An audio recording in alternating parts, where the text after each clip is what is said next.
It's a little earlier than normal. It's about, you can barely see it, 5:53. I got a lot of stuff to do today too. So I had to knock this one out pretty early.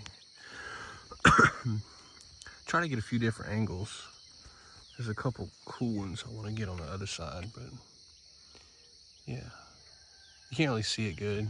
Don't mind the little feeder. That's trash. Good morning. Good morning. It's such a beautiful day yesterday. I hope you got to go outside and see it. Before I start with that, there's a couple of little things I want to tell you. That you missed out on. My sister got a car. That's pretty cool. My brother, he's got his school straightened out, so that's good for him. I'm proud of him. He's getting there, slowly but surely. Then you got my mom. She's been really sick, but she's doing better. So there's that. Let's see. I'm almost done with summer semester already, which is crazy, but it's less I have to do. Oh, there's one little star up there. Oh yeah, you see it. Anyways, the sun was really bright the other day too, and there's some. They're not roses. I can't remember what they're called. There's some pretty red flowers I've seen on where did I even see them at? Somewhere by the college, I'm pretty sure, over here. Yeah, just missed out a little bit. I didn't take a picture because there's nobody to show, but oh yeah, it was by the college. I remember now. I was on the way to town, between the college and town. I remember that, down the back road. It's a big field. Yeah, it's really nice, really pretty. There's a big bush there too with a bunch of yellow flowers on it. Anyways, yeah. So this one, hopefully it's not meant to, I said I'm not mad. I'm not here to beat you or talk down to you or anything. It's nothing like that. You know me, I think, for the most part. So, that's not my intention. So I'm not preaching at you, just sharing something that I thought was relevant to my life, to your life, Then I'll get a little more into it, but it's okay. So I seen something earlier. It's talking about I've told you this before. You're attracted to what you're comfortable around. If you're comfortable with, or if you've grown up and your family's always been violent, then you tend to move towards violence. Even if you're a kind of more of an empathetic and calm person, if you're surrounded by violence, it just feels natural. They said, if you grew up in a burning building, and you see somebody, and even though you may have trauma or, even like a conscious hate, so to speak, for fires, you'll still be drawn to it. You'll see it first.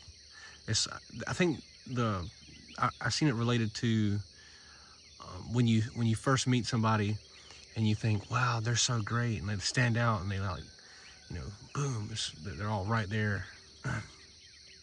And it's not their looks, but it's something about them that just sticks out to you. That's what you're attracted to, not the looks or the personality, but there's a little bit of who they are, a genuine part of who they are that sticks out when you meet them, and it's what you're familiar with. You can't love somebody in a week. For the most, probably. Sounds about right. Anyways, yeah. That being said, you'll meet me again and other people. Probably not me. That's okay. Depending on how much time goes by, I'm not going to be the same either. I'm going to continue to grow and learn. I'm going to try to, at least. I hope I don't get caught up. But, neither here nor there. Be okay. Oh, listen to birds. Just like yesterday.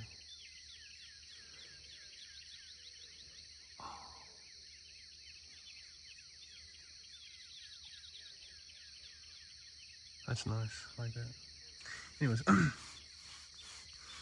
I thought it was funny because it's oh, you didn't get to see the watch really. It's June 3rd, you know, it's Tuesday.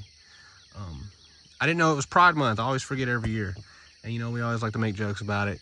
You know, I'm not here to put down gay people or whatever, but no, but I'm not here to do that. It's just I know you'd have some funny jokes about it, and I know I would too, and it's probably better. Probably better that way. But yeah, I figured I'd talk about pride a little bit because, you know, I don't know. I actually don't know. I just picked that, you know.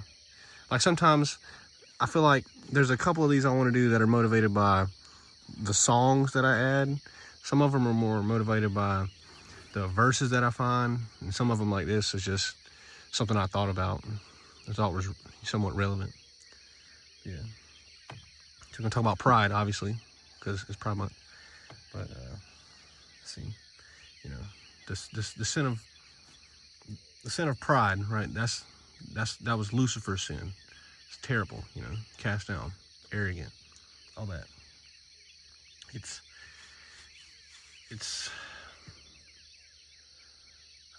I mean, you see successful, prideful people, you know, big ego and everything, and I hate that, you know, because obviously little kids, you know, people look up to them. That's not something you should be like, you know. I'm not perfect either. I'm not completely humble or anything. I have pride of myself a little bit. I think everybody does to an extent, even if they say they don't. A lot of people know they have a lot of pride in themselves, but I'm not call people like that. But you know, it's a balance.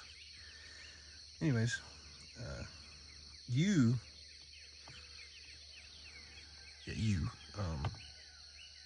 know who I'm talking to. You don't have that pride that Lucifer had. You're not the devil.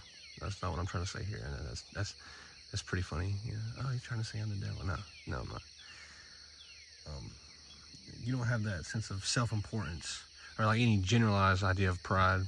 It's more like you take pride in the ability to do it or to kind of fix yourself and pull yourself together on your own, which is, you know, that's an important trait to have, but I just feel like it's not a healthy way to go about it. You know, just my opinion, of course. It's nothing makes me any more right than anybody else. Just this is what I think. This is what I would tell you if you were here and I could talk to you. You just taking pride, being proud that you can do it by yourself. But really, it's not because you can do it by yourself. It's more that you're afraid of any help, of somebody helping you, and you not being able to either learn how they do it or just being able to do it yourself. You know, and that's really a real roadblock, impasse. You know, fancy word that you come to a lot. I understand. I'm the same way sometimes. You know, I try not to be, but it's easier to just say, oh, I've done it all on my own. I can do it by myself. You know, I know because we talked about it. If you accept help, you know, you feel like you owe them something. That's why I try and clarify. You know, obviously I'm doing this for nothing. Well, not nothing necessarily. I'm doing it for me, but I'm not gaining anything from anybody from doing this. It's because I want to do it. It's not like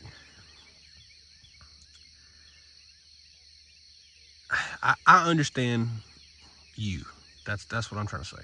We'll skip all that, everything else. And obviously I'm not perfect. I don't understand all of you.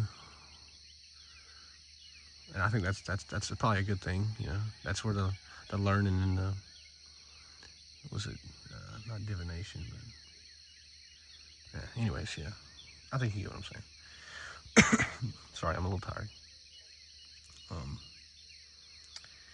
You cause yourself a lot of problems because you're so open and agreeable. You tolerate a lot of disrespect and emotional abuse and all that from your family and your friends.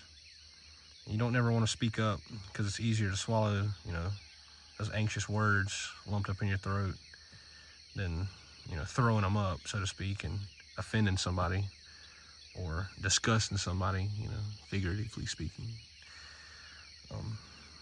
Enduring that inner turmoil alone, that's not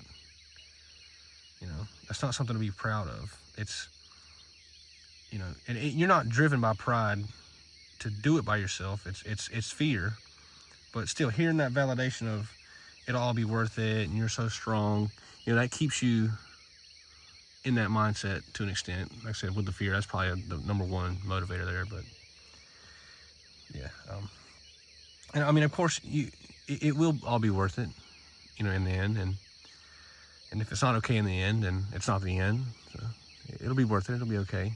And you are strong, But it's like using the wrong formula to get the right answer. Like you got there, but there's an easier way, a more correct way to do it, subjective or objectively. Yeah. Oh, there's a big fish right there. That's not a formula you can really apply to the rest of your life, though, and that's the big thing. Is it starts here. This is something you could fix. I'm not saying, like I said, I'm not perfect either.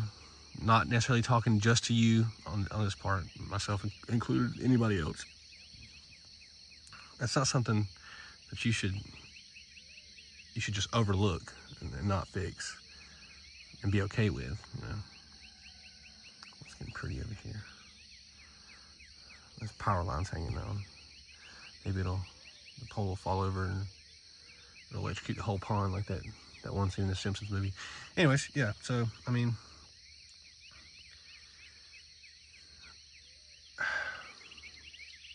it's a heavy subject, there's a lot to it. I don't really have to get into it all. I think you understand. I'd be here, for 45 more minutes. Easily. Just rambling, but, I won't do that. That's okay. I found this little excerpt too. It said, "Pride is serving in silence, but needing applause. Saying I'm nothing, but hoping someone argues. Pretending you don't care about credit while craving it. It's not always loud. Sometimes it whispers. Look at me being humble." I've done that before. I've said something like that before, without even realizing that's what it was. Gotta get away from that. Pray for the removal of pride when you're giving lessons in humility. A lot of people say, you pray for strength and you're given obstacles. You're given the facilities to gain that. Let yourself fall apart. Be by yourself. Speak up for yourself. That's okay not to be okay. If you're sitting there alone, you're not alone now, obviously, but when you go to sleep at night, don't try and fill that gap with TV or talking on the phone or watching Instagram or anything like that. Just be alone. Be alone. He'll reveal things to you when you're alone, and then you'll break down. That's okay. You have people who will help you get back up. And that's when that full breakdown, losing all that pride, no, I can't do it all by myself. I need help. That's okay. And then actually using that help. So people don't always want anything in return.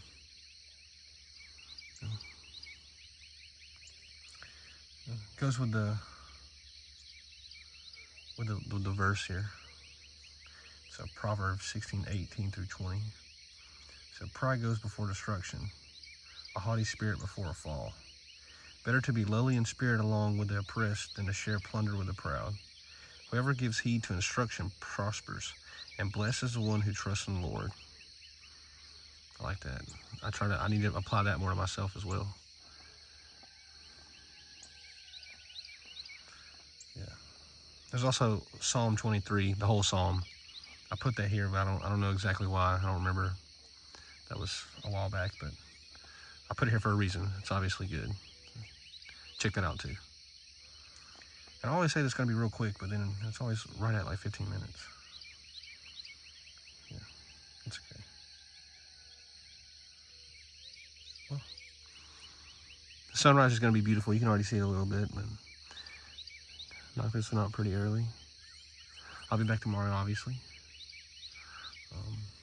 I hope you're doing okay. I almost expect to hear from you sometime this week, but because I've spun a narrative I think might be close to what happened. And then the reason I haven't heard from you is because when you're really hurt, you like to receive that space. And when you hurt others, you like to give them space even if you don't want to, because that's how you feel and you would want space, and you know they're upset. That's okay, you know. Yeah. Well, I'll talk to you later.